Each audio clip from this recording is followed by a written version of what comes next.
absurd fatwa, or so-called fatwa, that if this is not some made-up lies by a Christian who asked the question, but regardless, I'm going to assume that this is correct, and I will still refute it for him. As we've seen already, folks, and brothers and sisters in Islam, during the biblical days, there were no real standards on sex. Moses and his men raped girls who were as young as 3, and they were ordered by God in the Bible, according to the Bible. I do not believe this is true, but according to the Bible, they were ordered to kill all non-virgin girls and all the boys, of course, which violates the Bible's first command of thou shalt not kill, but that's another subject. But as we've seen, non-virgin girls were killed, virgin girls as young as 3 were raped, and all boys and men and women were killed. So as we know, as we clearly see rather, there was no standards on sex. Now let me prove that during the pagan days of before Islam in Arabia, and even during the early days of Islam, Muslims had no standards on sex either. Since the Arabs during paganism, during the pagan days, they used to even worship their idol gods in literal nakedness. Nakedness, exposing your private parts, whether you're a man or a woman, was something not big deal among the Arabs. It was okay. People used to see each other's naked, and they did not care. And of course, you can imagine the sexual lust and immorality and sins and adulteries and fornication, etc., that used to happen among the Arabs, the pagan Arabs. Let us look at the following narrations from Sahih Bukhari and Sahih Muslim. Okay, now keep in mind that Aisha herself was given to the Prophet, so I'm not saying that the marriage of the Prophet was wrong, or that what the Prophet did was wrong. What I'm saying is, it looks weird to us today, and it looks like a pedophilia to us today, because our standards today are different than their standards 1500 years ago. And certainly their standards 1500 years ago were even better than the biblical standards during Moses' times. So, and also don't forget that Aisha's parents themselves and her immediate relatives, like uncles and grandparents, etc., they were the ones who gave her to the Prophet in marriage. So the Prophet did not steal her on a white horse, for instance, and take her away. No, she was married to him legitimately among the people. Everybody celebrated the wedding, and her parents gave her to the Prophet. Anyway, let me narrate the following narrations that prove that the pagans used to worship their gods in literal nakedness.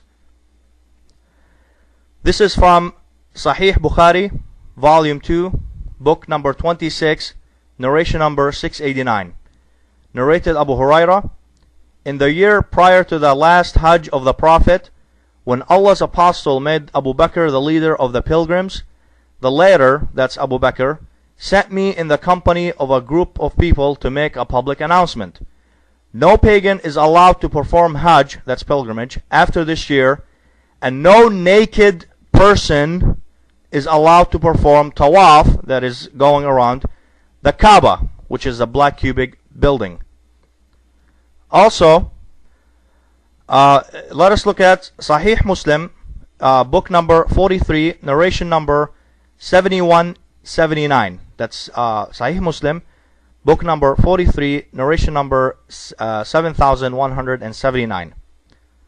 Narrated Ibn Abbas reported, during the pre-Islamic days, women circumambulated the Kaaba nakedly and said, who would provide cloth to cover the one who is circumambulating the Kaaba, so that she would cover her private parts? And then she would say, today will be exposed the whole, or the part and what is exposed, I shall not make it lawful. It was in this connection that the verse was revealed. Allah Almighty said, adorn yourself at every place of worship. That's Noble Verse chapter 7, verse 31. Also narrated Abu Huraira in Sahih Bukhari, volume 5, book number 59, narration number 649, that during the Hajj, in which the Prophet had made Abu Bakr as-Siddiq as chief of the Hajj before the Hujjat al-Wada', on the day of Nahr, Abu Bakr sent him along with a group of people to announce to the people, no pagan is permitted to perform Hajj, again that is pilgrimage, after this year, and nobody is permitted to perform Tawaf, that is going around of the Kaaba, that's the black cubic building, naked. So as we clearly see, brothers and sisters in Islam and ladies and gentlemen, the pagan Arabs had no standards on sex. Sex was not a big deal to them. Seeing somebody naked was not a big deal, was not something big deal to them. And certainly marriage with young girls during the biblical and Islamic days was something common. Even today in our world, we have people in the Amazon, in Brazil, and Africa, and Far East, in Asia and Middle East, that people do marry at young age. In fact, on my website, I have provided, a Muslim sent me an article that a girl, a 9-year-old girl from Thailand, gave birth to a baby when she was 9 years old. That means she got pregnant at the age of 8. So basically, since Allah Almighty Himself allowed for girls as young as 9 or even younger to give birth, as the case of the Thai girl that I just mentioned, which you can see her picture and read the article on my website.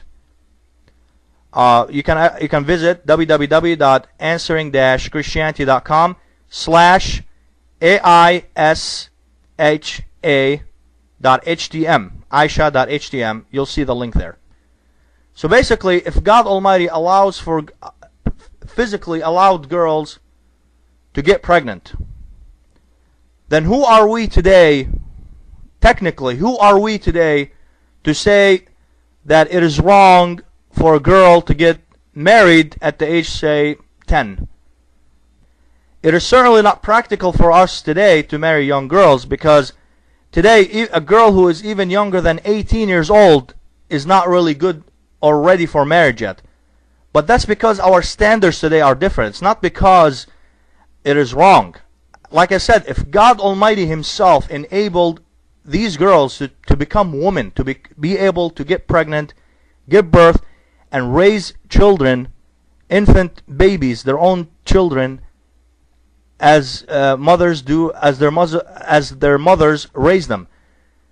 If God Almighty enabled them to do this, then who are we today to say that people who did it during the Islamic days and the biblical days were wrong to do it, or were pedophiles for doing it?